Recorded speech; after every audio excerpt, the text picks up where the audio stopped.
Muy buenas tardes a todos. En una jornada más del Ateneo tenemos el placer de tener con nosotros hoy a Ana Isabel Martínez Valiente, a Toño Benavides y a Dámaso López, quienes los tres nos presentarán y nos hablarán del volumen del Corazón de las Tinieblas de Joseph Conrad, ilustrado por Toño Benavides. Voy a ser brevísimo en la presentación. Ana Isabel Martínez Valiente es animadora cultural, organizadora de clubs de lectura y, en definitiva, en lo que nos afecta, pues la mentora de la actividad que tenemos hoy en el Ateneo, por iniciativa igualmente de nuestra amiga Maruja, que se encuentra, como diría ella, en estrados. Toño Benavides es seguro conocido de todos ustedes. Es un dibujante e ilustrador, tanto de cuestiones literarias como fundamentalmente de prensa, y seguro que han tenido todos ocasión de ver sus dibujos y viñetas en el diario El Mundo, con el que colabora desde su fundación.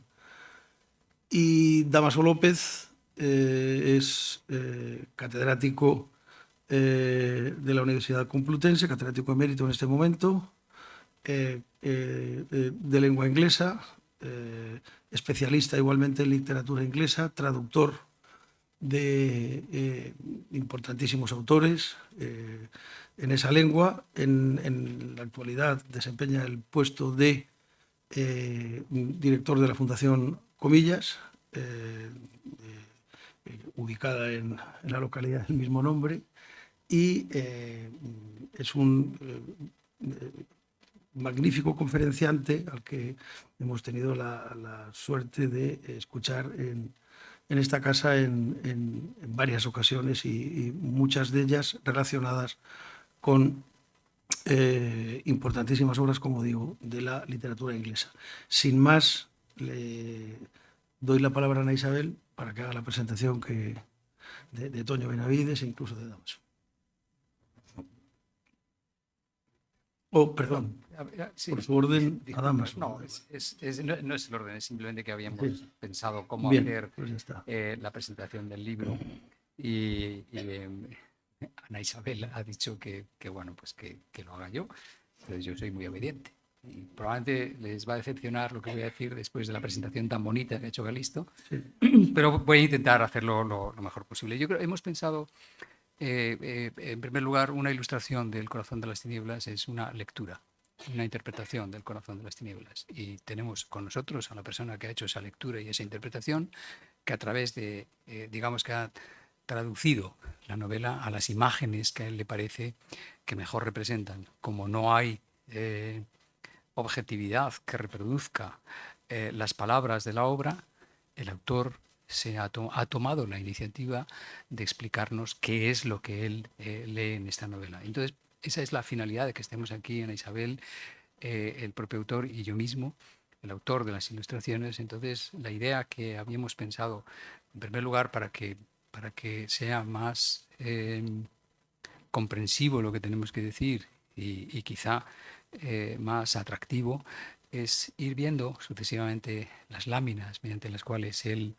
ha interpretado esta obra, y entre los tres comentaremos aquellas cosas que nos parezca que son relevantes o que son importantes para entender no la obra, que eso queda en el fuero de cada lector y cada uno de ustedes, que yo supongo que todos han leído El Corazón de las Tinieblas, sino la interpretación del dibujante, que es el que nos ha hecho este, vamos a decir, este regalo. Así que, Toño, cuando tú quieras.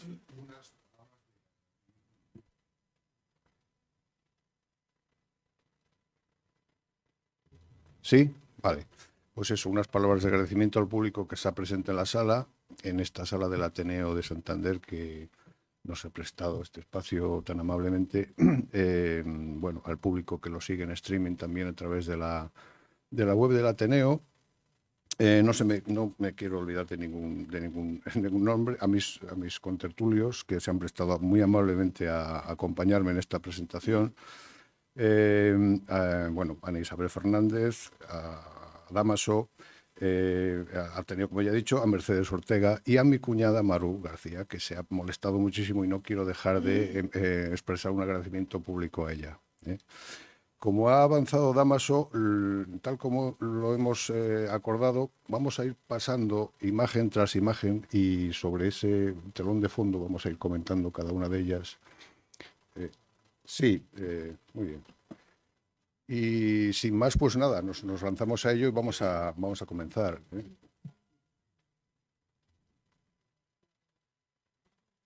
Perdona, sí, Anaí, sí. Bueno, pues en primer lugar, muchas gracias a los organizadores por haberme invitado a esta presentación de esta obra magistral. Al saber que iba a estar en esta mesa junto a Dámaso, por cierto, ha sido profesor mío hace ya muchísimos años y profesor de un curso de doctorado muy interesante, pues, y por otro lado acompañada también, bueno, aparte de, como ya ha dicho el compañero catedrático de lengua y literatura, gran traductor, no solamente del Corazón de las Tinieblas, sino de muchas otras grandes obras, sobre todo de la literatura anglosajona, pues, y por otro lado acompañada también del ilustrador de esta obra, tan difícil de comentar, tan difícil de interpretar y tan difícil de ilustrar. Pues bueno, yo quiero hacer una presentación reconociendo mi humildad ante quienes se atreven con ella. Y quería deciros que yo simplemente lo que he hecho ha sido desde hace muchísimos años organizar grupos de lectura, simplemente grupos de lectura, con lectores de todos los niveles. Entonces, yo me enamoré hace muchísimos años de esta obra. Si es que existe algo así como una enamorada literaria, soy yo. Y sigo siéndolo, francamente. Cuanto más la leo, más me gusta.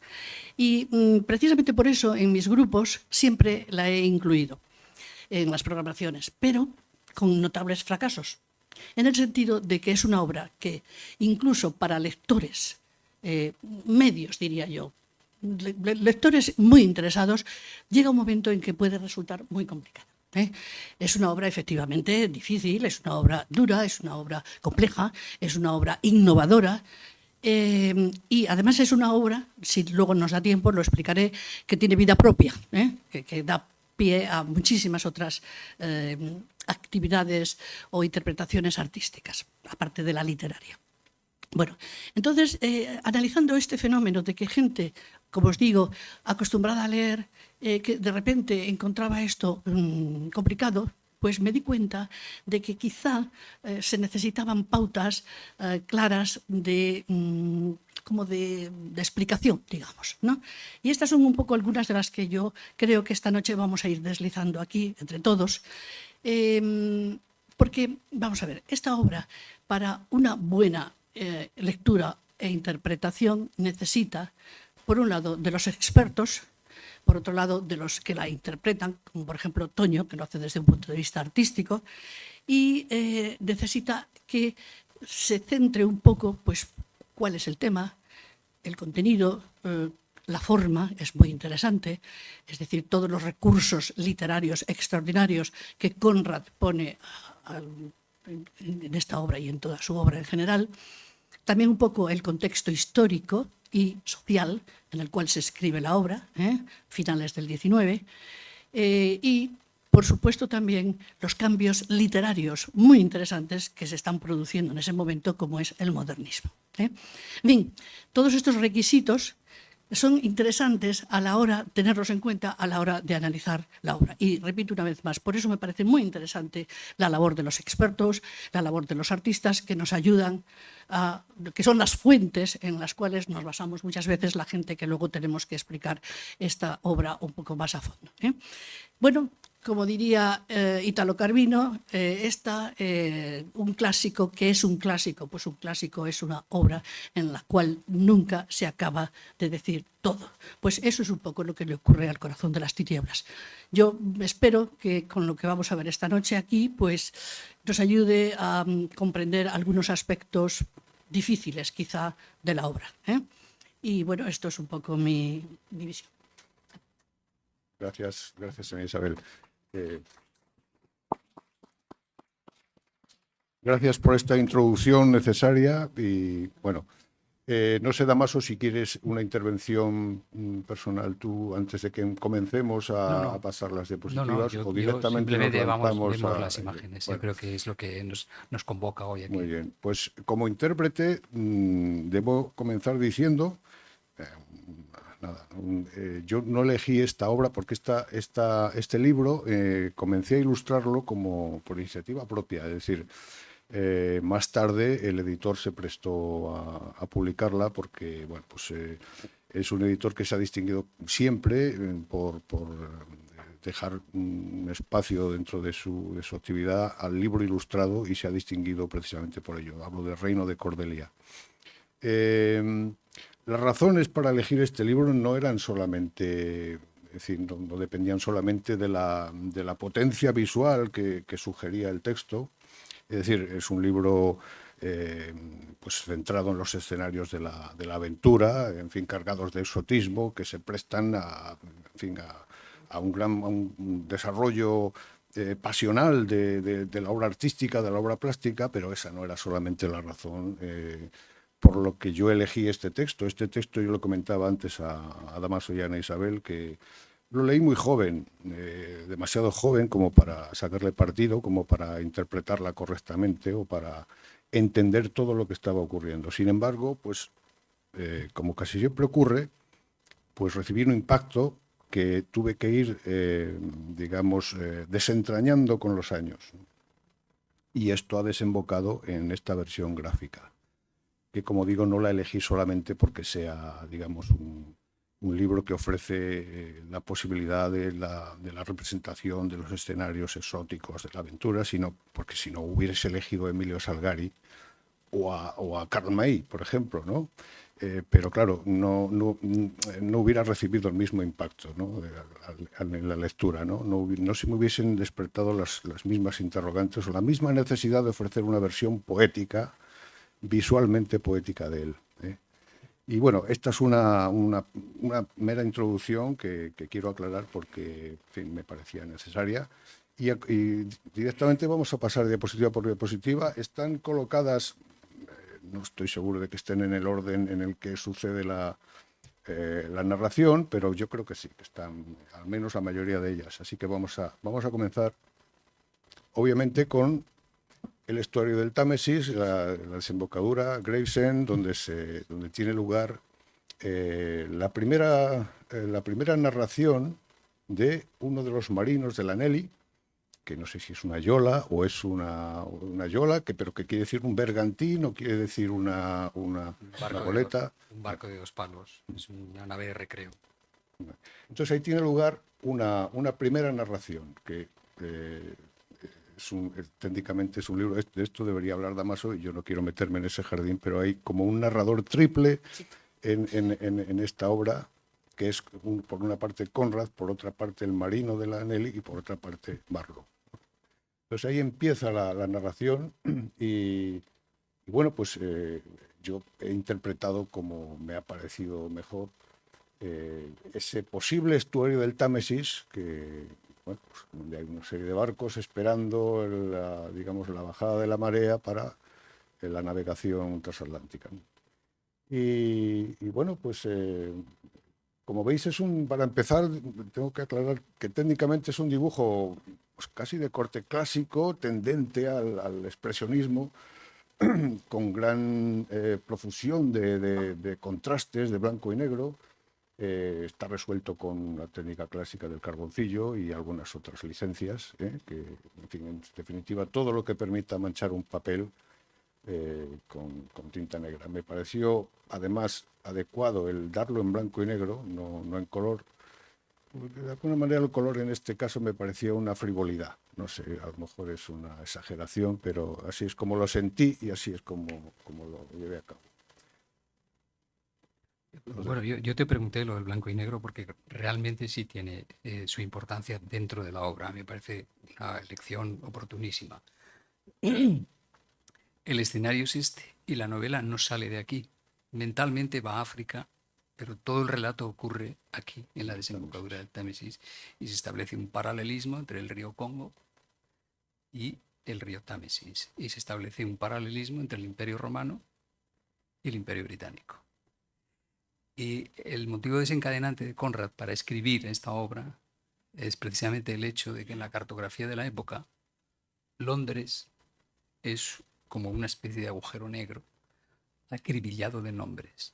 Es decir, está toda la toponimia de Londres, hasta las callejuelas ínfimas, es un hervidero de nombres en cualquier mapa. El mapa del Congo en esta época estaba en blanco. De manera que el primer contraste es la oscuridad de Londres y la luz o la ausencia de oscuridad en el centro de África.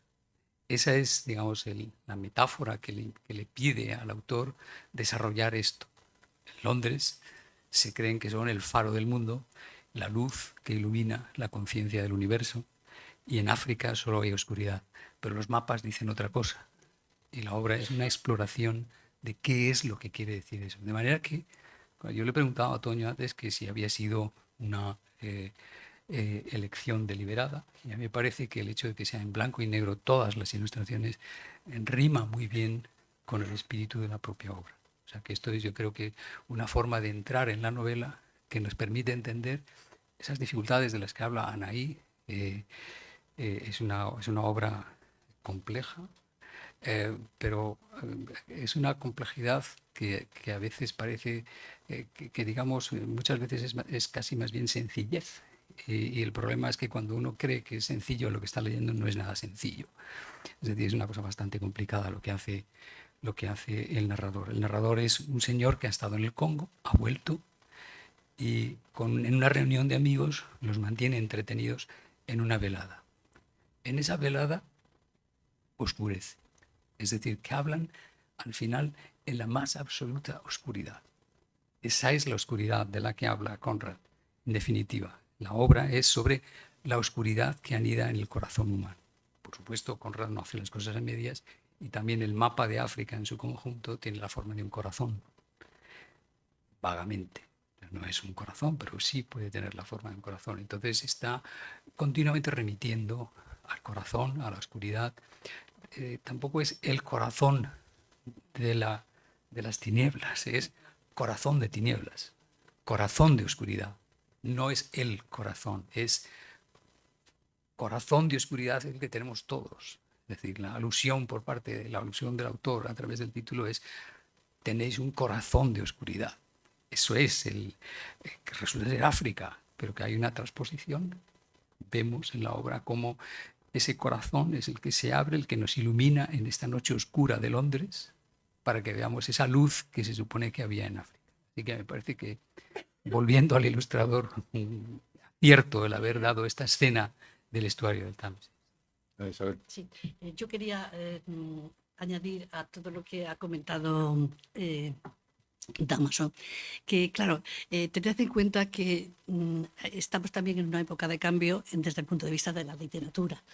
Y a las corrientes que se ha llamado realismo, en el cual hay un argumento, una historia muy bien trazada, con principio, desenlace, etcétera, etcétera, ahora llega una época, está empezando una época nueva que rompe con todas esas pautas, que de alguna manera lo que hace es introducir al lector. Conrad tiene una frase muy bonita al respecto, que la mitad de la obra pertenece al lector. Es el lector el que tiene que continuar desentrañando el porqué de ese viaje. Y claro, no me quiero adelantar a esto, que sería un poquito el tema, pero utiliza una serie de recursos literarios apasionantes. ¿eh? Y uno de ellos es lo que acaba de explicar Dámaso y perfectamente el ilustrador, los contrastes, ¿eh? Es decir, es una obra en que blanco, negro, luz, oscuridad, etcétera, etcétera, etcétera, ¿eh? Ese sería un recurso literario que está introduciendo ya en esta época y que Conrad lo maneja perfectamente.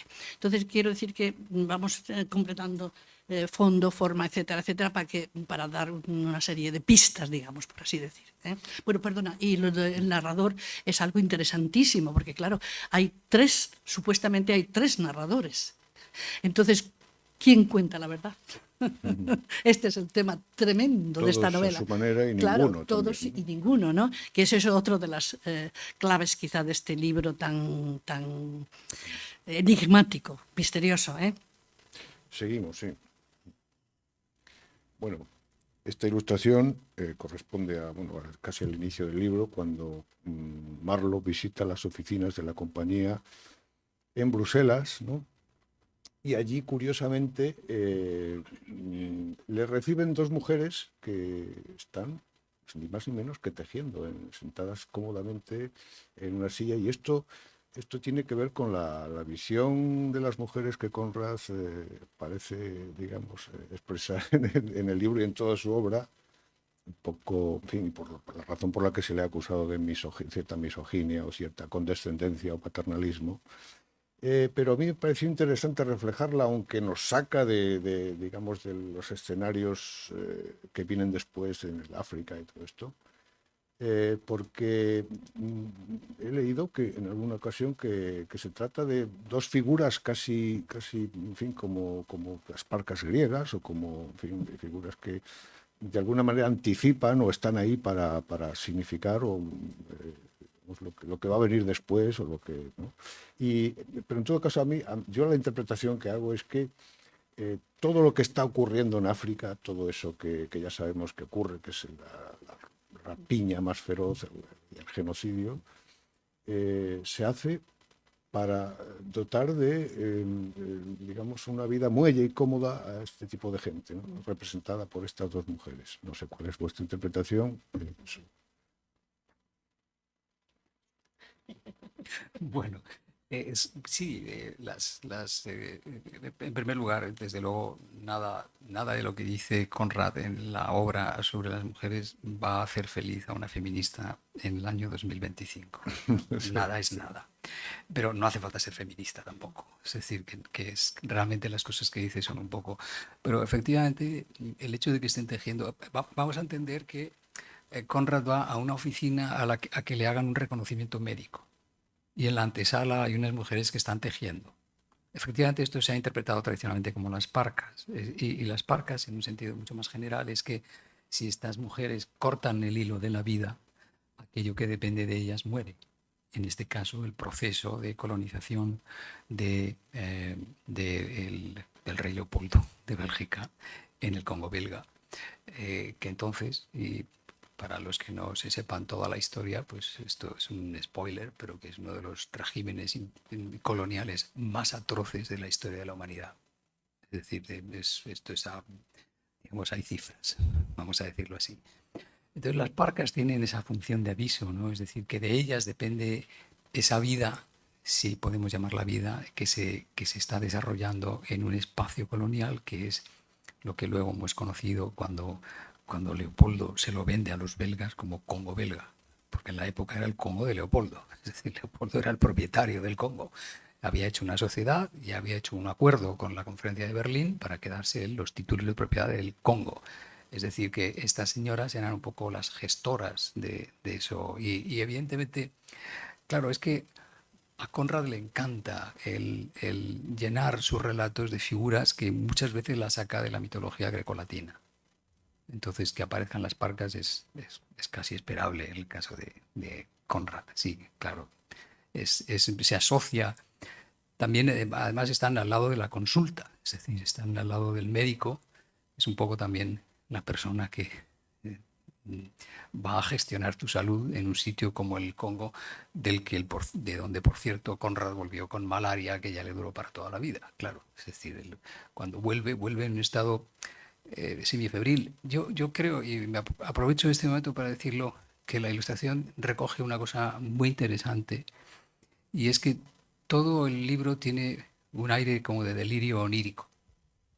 Es decir, como si el autor Marlowe, que es el que ha estado en el Congo, hubiera vuelto y hubiera regresado a su lugar de origen y recordar las cosas, pero medio deformándolas, medio haciéndolas más fantásticas o menos materiales o menos reales de lo que pudieran haber sido en la vida. Pero lo cierto es que cuando él regresa al Congo, regresa gravemente enfermo. Es decir, él que yo sepa, la malaria ya es para siempre, y él tuvo malaria siempre, claro. Es decir, tenía accesos de fiebre, tenía delirios, esto está muy bien recogido, aunque yo creo que él se lo traspasa a Kurtz en la novela, y al personaje la hace estar delirando en los momentos previos a su muerte. Pero vamos, me parece que está muy bien porque tiene, Toño ha mencionado también que tiene un toque expresionista las ilustraciones. Yo creo que queda muy bien recogido ese ambiente en el cual la realidad y la ficción, digamos que se alejan un poco para ver, digamos, esa interpretación subjetiva de una persona que ha visto esto como en estado febril, podríamos decir. Seguimos, sí, sí, porque si no, no nos va a dar tiempo a visualizar todas las... Vamos pasando, ¿no? Bueno, esto es una simple imagen, casi de una imagen de rigor, ¿no? La navegación previa entre Londres y la costa africana. Bueno, en ese barco francés que viaja Marlowe, digamos, que le va a dejar en la primera estación. Y no es una ilustración que me parezca que tiene más que comentar, es simplemente representar ese momento y ya está. Es decir, a mí lo que me atrajo de este libro era el intento o la posibilidad de reflejar una serie de imágenes o de transmitir una serie de sensaciones que no eran evidentes, ¿no?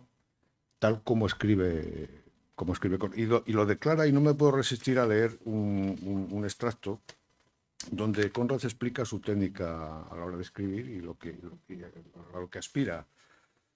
El marino que comentábamos antes en el Anelli, que empieza a contar la historia, dice: los relatos de los marinos poseen una sencillez directa y todo su sentido cabría en el interior de una cáscara de nuez. Sin embargo, Marlowe no era un marino típico, si exceptuamos su afición a contar historias. Y para él, el sentido de un relato no se quedaba en el interior como una nuez, sino en el exterior, rodeando la narración, y sólo se hacía evidente como una neblina al ser atravesada por un resplandor, semejante a uno de esos halos vaporosos que en ocasiones hace visibles la luz espectral de la luna.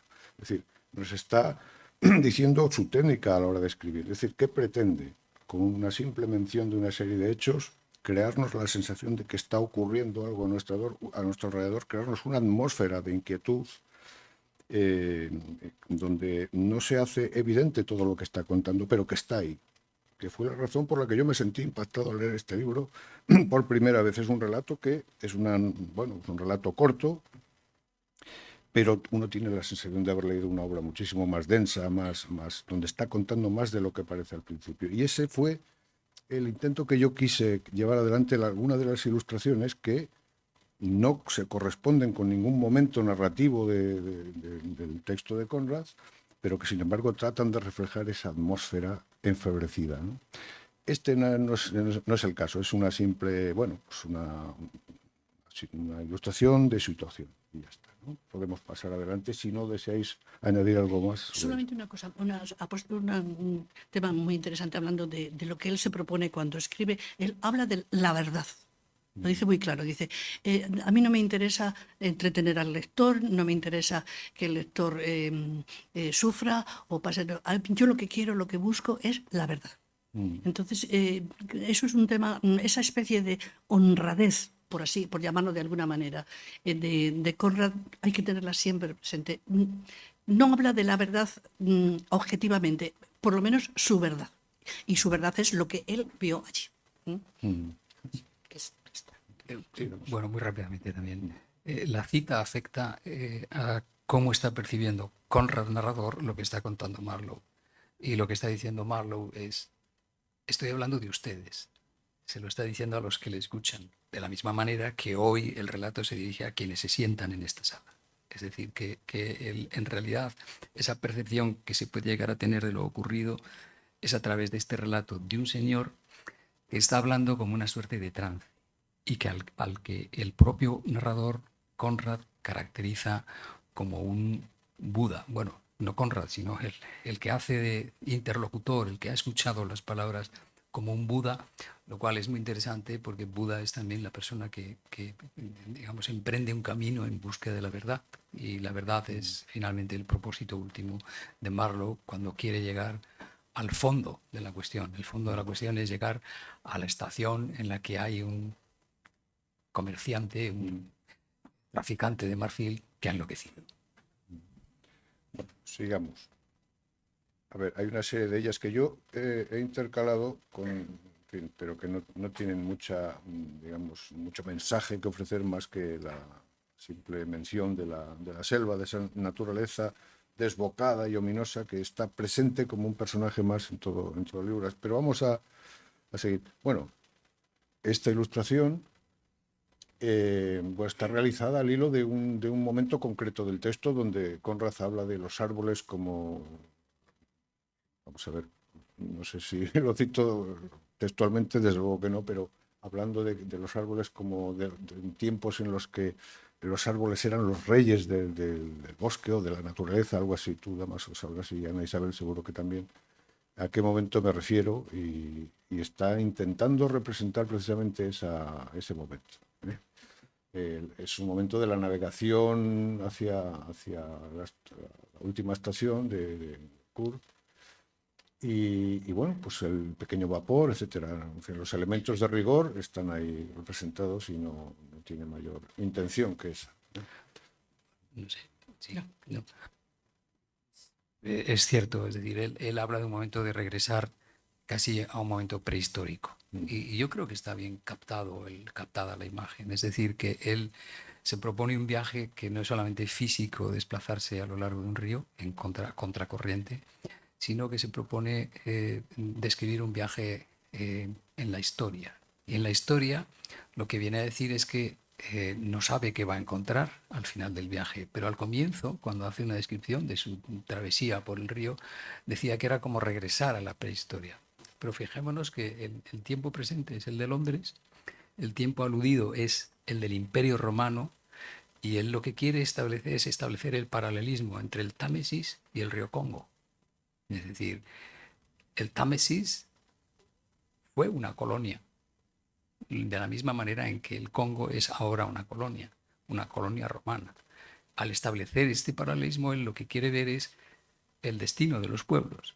Es decir, a lo mejor el Londres del siglo XXII es Kinshasa. Es decir, el origen del futuro imperio o de lo que surja de ahí puede ser ese río en el que ahora estás viendo a los que viven ahí como los romanos veían a los britones que vivían en las orillas del Támesis. Entonces ese es el paralelismo y él está recorriendo el río en forma remontándose a las fuentes del río, está llegando al origen de qué es lo que ha ocurrido aquí para hacerse una idea de qué es lo importante, qué es lo que se puede saber sobre lo que ha ocurrido para que esta persona, que era un representante comercial de una casa que traficaba en marfil haya enloquecido y se haya vuelto, pues, digamos, como uno más de los habitantes de la zona. Y eso Sí, es lo que yo creo que refleja muy bien la imagen. Así es. Seguimos, ¿no? Sí, sí. Esta es otra ilustración similar a la que acabáis de ver. Bueno, ¿qué pretende? Pues la idea era comparar, digamos, el pequeño vapor que navega por ese río con un pequeño insecto que se mueve a través de una profusión arborescente que se le echa encima prácticamente, y en donde, bueno, pues es un elemento vulnerable y diminuto que trata de, digamos, desenvolverse en ese entorno que es opresivo, peligroso, inquietante, y no trata de transmitir ningún mensaje concreto, sino ese tipo de sensaciones que Conrad pone en juego, escribiendo como hemos comentado antes, ¿no? Así que, bueno, hay una serie de detalles. Me ha parecido interesante extraer detalles de las ilustraciones para, digamos, apreciar las texturas y ese trabajo, ¿no? El dibujo propio de esa línea expresionista, etc. Este es un momento concreto de la narración. Aquí sí, ahí Conrad describe un hipopótamo que representa un peligro, hay un incendio que tiene lugar en la estación, etc. Y me pareció oportuno darlo digamos, en formato apaisado, es decir, este es un libro vertical. Entonces, pues a mí se me presentó un conflicto porque digamos, una obra donde hay necesidad de representar un espacio natural casi te obliga a elegir pues, el lienzo paisajístico, ¿no?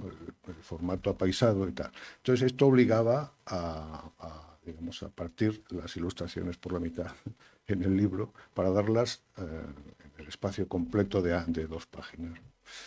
Ocurre con muchas de ellas y no sé si en el libro se aprecian tan bien como aquí, así que bueno. Seguimos pasando y si os parece, o cuando lo consideréis oportuno, vosotros. De acuerdo.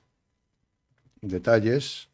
Bueno, esta es la estación, la primera estación, desde donde Marlowe parte hacia, digamos, hacia la estación intermedia, creo que se llama, o lo llaman así, ¿no? Él se hace cargo posteriormente de una caravana de 60 hombres que transportan una serie de materiales y además a otro personaje que también, en fin, comentaréis vosotros. Y bueno, pues simplemente una ilustración situacional. Es decir, hay una cosa que tengo que aclarar. No, hay un personaje que es Marlowe, que es fundamental en la obra de Conrad, pero que sin embargo en este libro, tal como yo he elegido las ilustraciones o los personajes que mostrar, no aparece más que en 2 de ellas. Hay una razón para esto, aunque es un personaje fundamental de los 2 que hay en el libro. Según mi interpretación, Marlowe no es importante en el sentido de que es una herramienta narrativa que Conrad utiliza. Es la forma que Conrad tiene de poner la cámara en un ángulo. Es decir, lo que nos interesa es lo que ve. No nos interesa cómo es él físicamente ni nada de esto. Si usa una ropa determinada o tiene bigote. Tal. No, ese tipo de detalles hubieran sido frívolos, innecesarios. Entonces, casi siempre que lo he representado, casi siempre no, en 2 ilustraciones solamente aparece él como personaje. Está incluido para valorar el paisaje, es decir, como una figura diminuta que nos está contando más que su presencia lo que está experimentando, lo que está viendo. Eso hay que aclararlo. Seguimos. El marfil tiene que aparecer, claro. Obviamente es la razón por la que se están los funcionarios en África y por la que todo ocurre, ¿no? Es decir, la codicia, el afán de enriquecerse, etc. Otra ilustración apaisada donde obviamente vemos de esa caravana de la que os hablaba, de la que se hace cargo Marlowe y que transporta a otro personaje del que, no sé, podríamos comentar, quizá tenéis alguna interpretación, qué es lo que Conrad nos quiere contar con ese personaje, que bueno, en principio ya, sobre todo lo que él llama los peregrinos en el libro, que me pareció curioso el término, están ahí para contarnos cuál es la intención de la mayoría de los funcionarios, es decir, enriquecerse lo antes posible y tal, ¿no? Y para lo cual pues no se paran en otras mayores consideraciones y ejercen la mayor violencia posible y si hace falta y ya está, ¿no? Bueno, ese es el momento de esa travesía que bueno, pues, Conrad se expresa pues en ese sentido en el que hablabas tú antes, de como un escenario de fiebre constante, ¿no? El sol, tal, ¿no? El sol no es vívido, sino que es como un sol turbio, etc., ¿no? Bueno. Esta ilustración, pues es curioso aquí, para explicar un detalle sobre la necesidad de la documentación en en este tipo de obras. Es decir, uno no puede meter la pata, por más que la interpretación que uno haga sea expresionista, o sea, poética o lo más libre posible, incluso abstracta. Uno no puede dibujar a esos peregrinos que están disparando desde la borda del barco, disparando el Martini Henry de las tropas inglesas. ¿Por qué? Y esto fue un dato que me resultó curiosísimo, porque las tropas belgas, y el propio Conrad lo dice en el libro, disparaban sus Winchester, es decir, utilizaban el Winchester del oeste americano que conocemos por las películas, ¿no? Por los westerns. Entonces eso me resultó muy curioso. Y claro, obviamente ese tipo de errores no se pueden cometer. Un poco para comentar la necesidad de documentación previa que se requiere. Yo en eso soy obsesivo y me tiro muchísimo tiempo antes de comenzar a dibujar, pues recopilando todo tipo de imágenes y de documentación visual.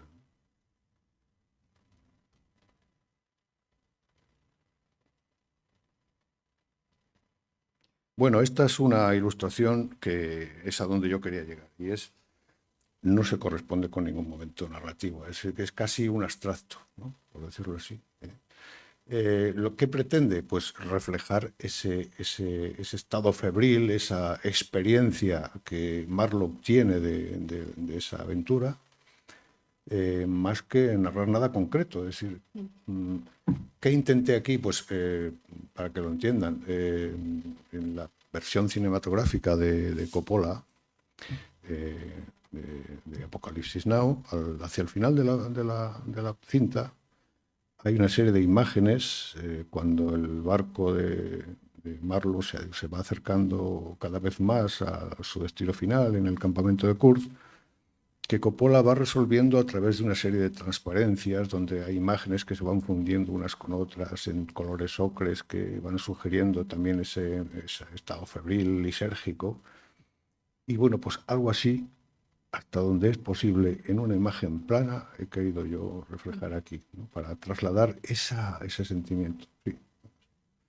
Bueno, yo, con tu permiso, la verdad es que, aunque no digas que no alude a un momento concreto, yo creo que sí, porque es el momento en el que se le revela a Marlowe el sentido de la empalizada, porque la empalizada él la ve de lejos, y de lejos son unas estacas clavadas en el suelo, unos casi árboles, y en la parte superior dice que él pensaba que era algo de carácter simbólico, son cabezas. Son cabezas, sí. Son cabezas. Es decir, que el problema es que el momento en el que él se da cuenta de lo que es aquello que de lejos lo veía como unas formas redondeadas, se da cuenta de que son cráneos, que son personas ajusticiadas, que son, en fin, seres humanos.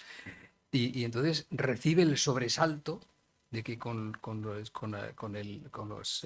prismáticos, de repente le estaba mirando eso y le sorprende que refleja el autor la sorpresa de que no es lo que él pensaba, sino precisamente lo que casi podríamos decir aquí se ve como en primer plano, ¿no? Es decir, que efectivamente aquí el que está leyendo la novela se sobresalta casi con el propio Marlowe cuando de repente comprende qué es aquello, ¿no? Entonces me parece muy oportuno porque tú dices que no, pero efectivamente sí hay un momento en el que esto aparece de golpe ante el ángulo de visión del propio Marlowe.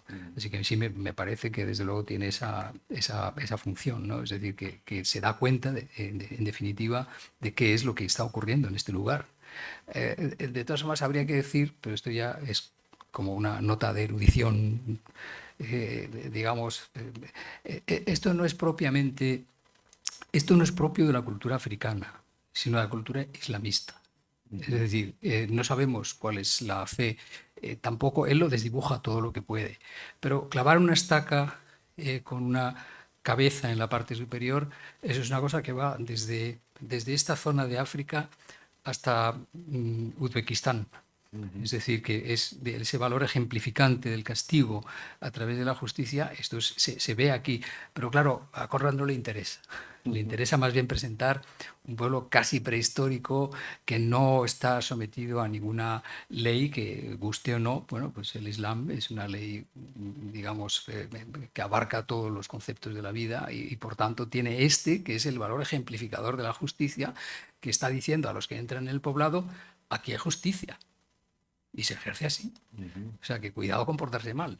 O sea, pero de todas formas él no profundiza. Él simplemente dice, bueno, pues se lleva el susto y ya cuando comprende lo que es, pues se asusta un poco más de lo que ya estaba, porque ya estaba bastante asustado, no tanto con lo que habían hecho los que habían intentado atacar al barco, que lo habían hecho de una manera bastante torpe, sino con la violencia de los peregrinos, que efectivamente empiezan a abrir fuego contra la selva. Sí. Que además hace eco de lo que se había dicho en las primeras páginas de aquel barco que estaba bombardeando el continente, Sí, cierto. un barco francés. Sí. Entonces tiene esa misma, digamos, obra como recuerdo de aquel momento. Sí, quería añadir a lo que ha dicho Dámaso, que claro, este es un libro que contiene un doble viaje. Un viaje exterior por el río y un viaje interior por la mente o por el corazón humano. Entonces, y tiene muchísimo también de aprendizaje, aparte del que tú comentabas de juventud, que es el anterior a Corazón de las Tinieblas.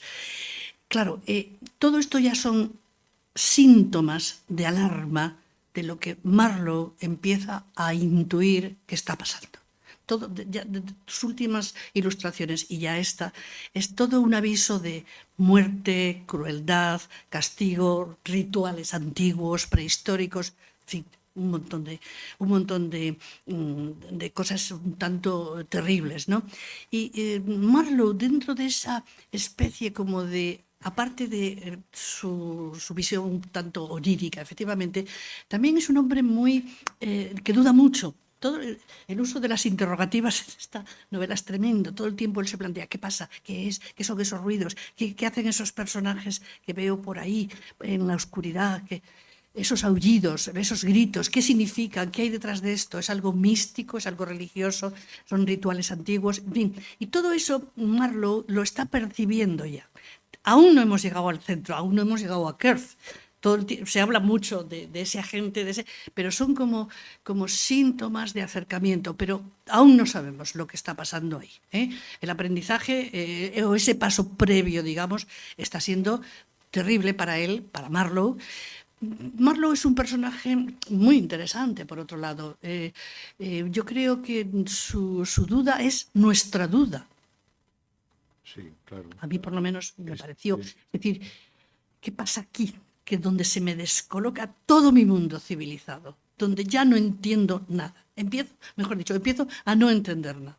Entonces, todo este recorrido por el río que tú has captado, yo creo que de una forma estupenda en tus ilustraciones, le está llevando a eso, a ese choque brutal que le espera, ¿no? Me quedo aquí porque yo creo que esa ilustración refleja lo que él ya intuye y que está ahí.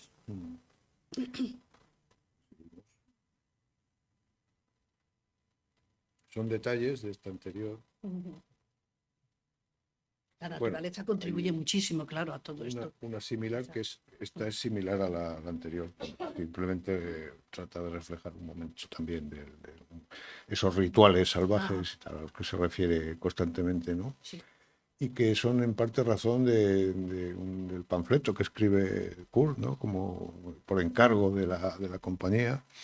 Que viene a titularse cómo abordar la erradicación de las costumbres salvajes y tal, ¿no? Que eso también tiene mucho que comentar. Pero bueno, prefiero que sigamos adelante porque, bueno, este es un momento. Antes comentábamos esa técnica de escribir de Conrad. Y en este momento ocurre, antes me lo comentaba y quiero que lo menciones porque me pareció muy interesante esa respiración, esa forma en que nos cuenta cómo aparece y desaparece esta masa de nativos que transportan en angarillas a Conrad y cómo aparecen de pronto como una respiración que se los vuelve a tragar la selva de la misma manera, etc. Me pareció muy interesante lo que me avanzaste antes y quería que Pues lo cuento. compartieras con... Bueno, sí, Marlowe tiene hace una descripción de la selva como un organismo vivo.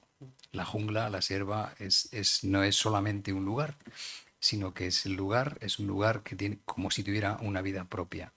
Y digamos que los diferentes personajes, Conrad insiste mucho en que los que están allí son de allí. y los demás están como de visita, es decir, están aproximándose a un lugar al que deberían ir con respeto y por lo menos con la prudencia que se le exige a toda persona que no conoce qué es lo que está ocurriendo allí. Y bueno, hay un momento, este es uno, pero sí vemos como que hay un ritmo entre las personas de aparición y desaparición. Y va a ser mucho más notable esto cuando aparezca, digamos, la dama, la pareja de Kurtz, que es el señor que ha enloquecido, y cuando aparece en la orilla, pues hay como unos ritmos en los que las personas aparecen y desaparecen casi como si la propia selva respirara, como inspiración, expiración, es decir, hay unos movimientos que parece como si la propia selva estuviera viva, pero en todo momento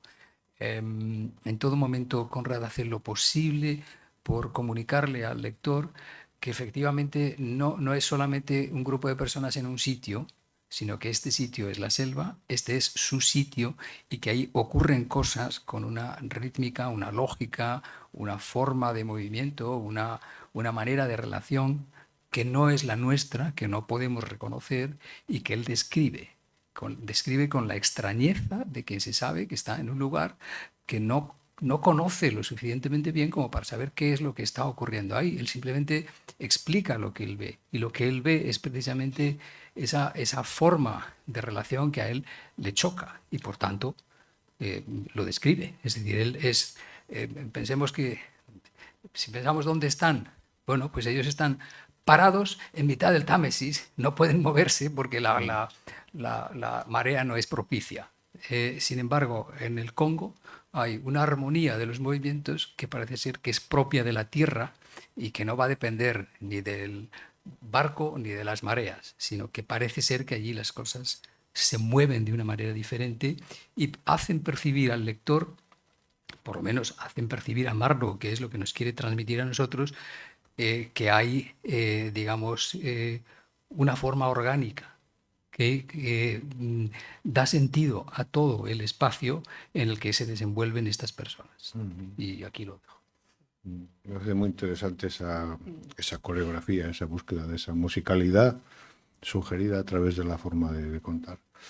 El Arlequín es un personaje fundamental. Yo no puedo evitar acordarme de Dennis Hopper en Apocalipsis Now, que creo que está perfectamente interpretado el carácter de este personaje por el actor, ¿no? Os dejo a vosotros. Sí que, bueno, es un personaje muy curioso, muy simbólico. Como muy bien dice el propio Conrad en un momento, al hablar de Kurth, dice, bueno, Europa fue la que educó, la que hizo a Kurth, ¿no? Y sobre todo en este caso se trata de, frente a la supuesta maldad de Kurth, tenemos un poco la ingenuidad de Arlequín, ¿no? Representado, no se ve aquí, pero claro, representa un poco los colores del colonialismo feroz. Creo que en el original son amarillo, azul por Francia, rojo por Inglaterra. Cada uno de los países, digamos, grandes colonizadores, ¿no? Son 4, quiero recordar. El rojo por Inglaterra, Francia, amarillo Bélgica. Eso es. Alemania. Sí. Claro, hay una incipiente crítica ya en Conrad a lo que él ha visto. Quizá luego eso lo tendríamos que dejar un poquito para el final, como conclusión final, hasta qué punto Conrad es tremendamente crítico con lo que él no solamente ha visto, sino que hay un personaje aquí que me gustaría recordar porque es muy interesante, Casement, que Vargas Llosa lo recoge en una de sus novelas, El sueño del Celta.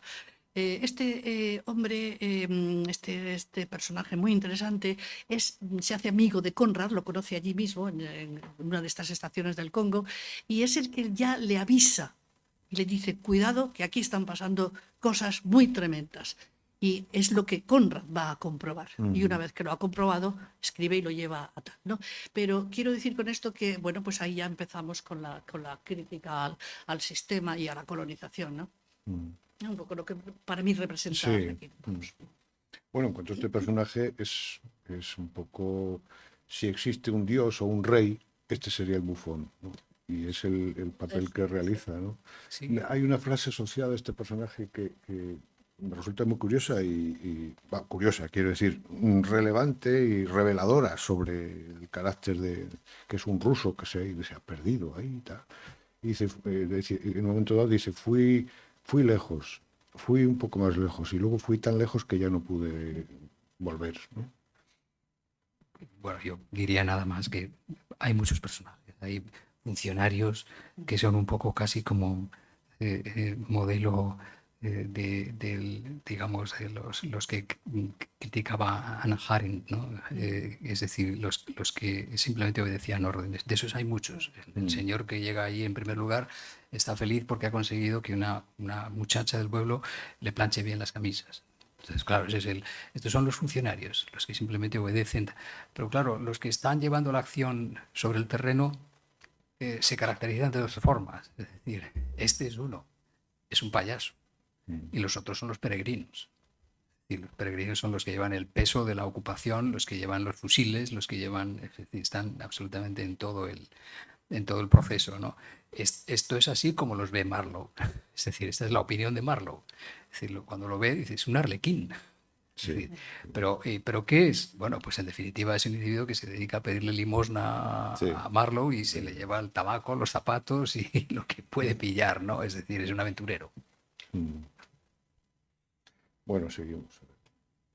Ahí, hablando de las cabezas, no podía evitar reflejarlas con toda su crudeza en esta imagen, ¿no? Y no hay nada más que comentar.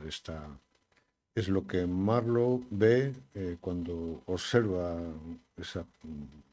por primera vez el campamento de Kurz y descubre que eso que él piensa que son elementos decorativos o tal, pues son cabezas, ni más ni menos.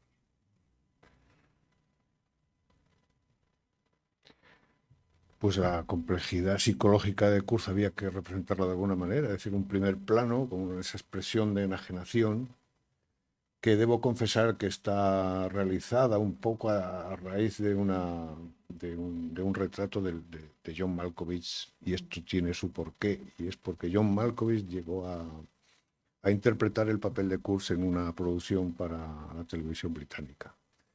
Bueno, no pude evitarlo. Fijarme en la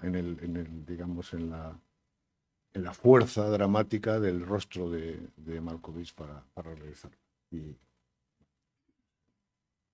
Kurz. Y esta sería la última, digo, para que hable el No, público. Hay muchas más. Hay alguna más, sí, porque Ah. llega el momento, el del horror.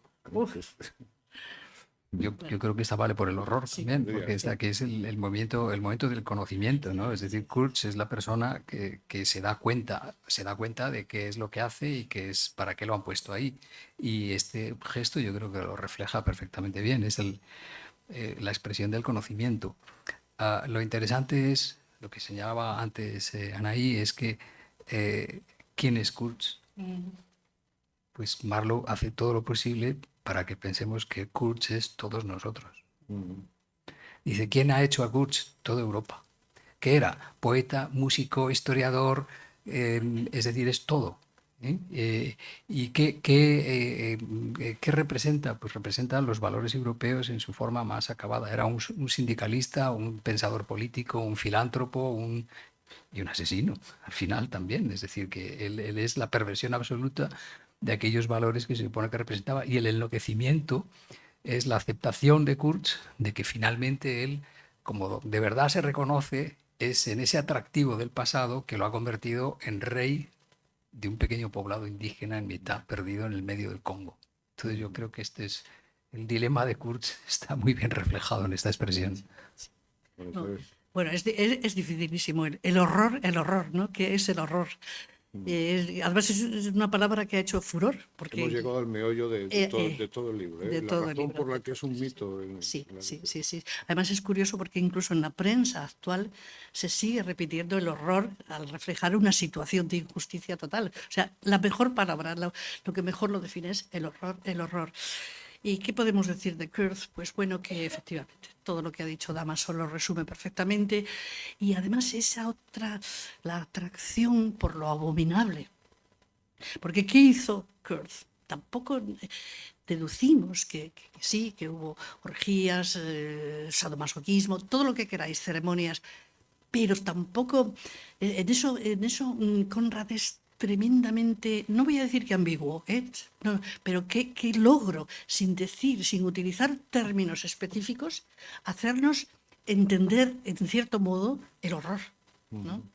Entonces, pues bueno, es que no me atrevo a otra, porque es una de esas palabras que tengo siempre en mente cuando lees la prensa, cuando pasan cosas, cuando tal, pero también el miedo a nosotros mismos, insisto, en situaciones complejas, muy complejas, como la del colonialismo y otras muchas. O sea que enhorabuena, porque yo creo que lo has reflejado Gracias, perfecto, Anel, gracias. esa cara tan Bueno, horrible, ¿no? para mí, más allá de la mera mención gráfica de la expresión de Kurz, claro, tengo mi interpretación de qué es lo que ocurre con ese personaje. Hay otro momento en el libro donde se dice: ningún idiota vendió jamás su alma al diablo, que me parece una de las frases también que hay que marcar, ¿no? ¿Por qué? Porque el diablo no se lo hubiera querido comprar. Entonces, ¿qué ocurre? Kurz enloquece. ¿Por qué enloquece? No enloquece porque acabe en el fondo de una selva, aislado de su, digamos, su país de origen, y ahí pierda toda noción de... No, enloquece. Es decir, no hace lo que hace porque esté loco. Está loco porque debe hacer lo que hace. Es decir, siguiendo el imperativo moral de su alma mater, de su patria, de su origen, de su... En fin, pues se da cuenta de que para obtener la mayor cantidad posible de marfil y de recursos de la tierra para remitir a su país, pues tiene que emplear en fin, se tiene que emplear con violencia y con toda la dureza posible.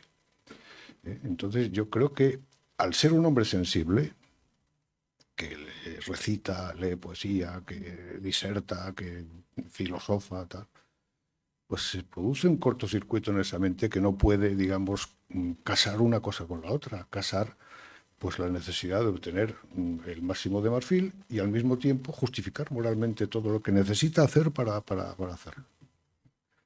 Es una interpretación quizá, no sé, traída por los pelos, pero no sé. Sí, yo quería añadir a esto algo que quizás no me gustaría que olvidásemos al final. ¿Quiénes eran estos personajes que pululaban por África? Hay bastantes historias al respecto. ¿En qué personaje o en qué persona real, digamos, se basó Conrad? Porque parece ser que tuvo varios modelos. Entonces hay ciertos libros por ahí muy interesantes sobre estos aventureros, algunos de los cuales eran verdaderamente dandies, hombres muy cultos, hombres con una posición social, digamos, en Europa o en su país de origen Richard muy Barton, interesante. sí, Sí. Stanley. Por ejemplo, el propio Stanley, en uno de sus escritos, dice que yo he tenido oficiales que han cometido tales aberraciones en África, dice que muchos caballeros ingleses se pondrían colorados si se enterasen. O sea, quiero decir que es tremenda esta lectura, ¿no?, de que el ser humano supuestamente, vamos a llamarlo, civilizado, en un contexto X, pueda hacer todo lo contrario, ¿no? Es decir, que no hay necesidad efectivamente de justificarle diciendo que es que estaba loco. No, cuidado. Es que puede haber ahí un proceso de evolución muy tremendo, ¿no? Es un poco lo que planteo, vamos, lo que me plantea el libro, ¿no? Y el estudio de estos personajes es muy curioso porque hay muchos, ¿eh? Estaba intentando, bueno, los propios, algunos de los propios poetas franceses, malditos, tipo Baudelaire, gente de este estilo, ¿no? Que luego, al llegar a África, bueno, existe la expresión en inglés going native, volverse nativo. O sea, que un tema muy delicado. Sigamos a ver si no sé cómo vamos de tiempo, si nos estamos pasando. Sí. Bueno, quedan 2 o 3, pero es igual, abrimos igualmente la sesión. Claro. La mujer que así explica esto, Toño, la mujer que esa es muy bonita, ¿eh? La mujer, la última ya, si te parece, de las nuestras. La verdad, no sé. Hay alguna más, pero bueno, pues podemos... bueno, si a la mujer- esta es la última. Obviamente es la última, la que representa ese momento en que Sí. Kurz pronuncia las famosas palabras, el horror, ¿no? Y bueno, pues lo dejamos aquí y abrimos la sesión a la participación del público. Si lo desean, estamos a su...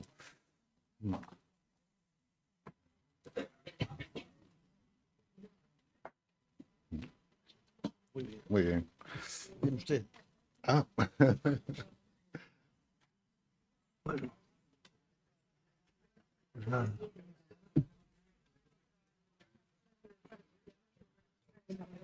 Cuestiones. Sí, perdón. Bueno, buenas tardes. Muchas gracias por vuestra intervención a todos. No sé si podríamos comentar un poco esa escena final en la que el narrador visita a la viuda y la viuda se deja engañar muy gustosamente. ¿Cuáles son sus últimas palabras?, le pregunta ella. Y él le dice, sus últimas palabras fueron su nombre, pronunció su nombre, ¿no?, en vez de decir el horror, todo esto. No sé hasta qué punto será demasiado evidente. Yo la veo como un símbolo de una Europa que se dejaba engañar muy a gusto también, creyendo que habíamos ido a África llevados por las mejores intenciones, ¿no? Entonces no sé hasta qué punto esa viuda la veis vosotros también, que tiene un papel simbólico en la novela o no. A ver, es fascinante. Es fascinante porque cuando empieza la narración están jugando al dominó, blanco y negro. Pero dominó en inglés es bones, huesos. Y la novela termina con la visita a la prometida, intended. Y la prometida está junto a un piano que parece un sarcófago. Y el piano tiene el teclado, que es blanco y negro, marfil, a lo que se dedicaba el señor Kurz en el Congo. Es decir, que une las dos cosas y lo une a través de lo que representa el hecho de que al principio están jugando con los huesos del marfil en el dominó y finalmente, cuando concluye la novela, la visita a la prometida es convencerla de que su marido ha muerto como un héroe. Digamos que se ha sacrificado por la causa de lo que era el white man's burden, ¿no? Es decir, la tarea del hombre blanco, que era educar a los africanos, ¿no? En fin, los educaban de aquella manera, ¿no? Pero vamos, en principio es esa, digamos, esa vinculación que se establece. Miren ustedes, desde el juego más sencillo hasta el piano, ustedes están viviendo de lo que hacían personas como Kurz en el Congo. Y claro que tiene esa función.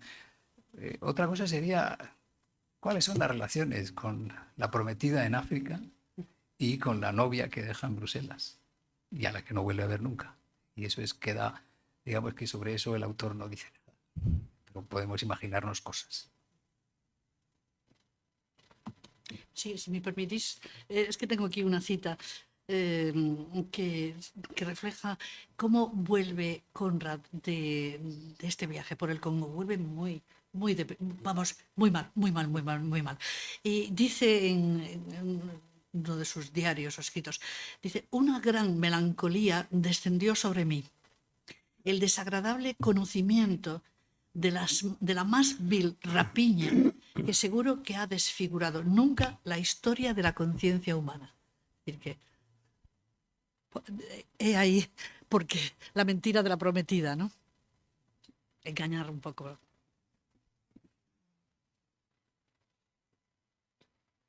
¿Alguno más?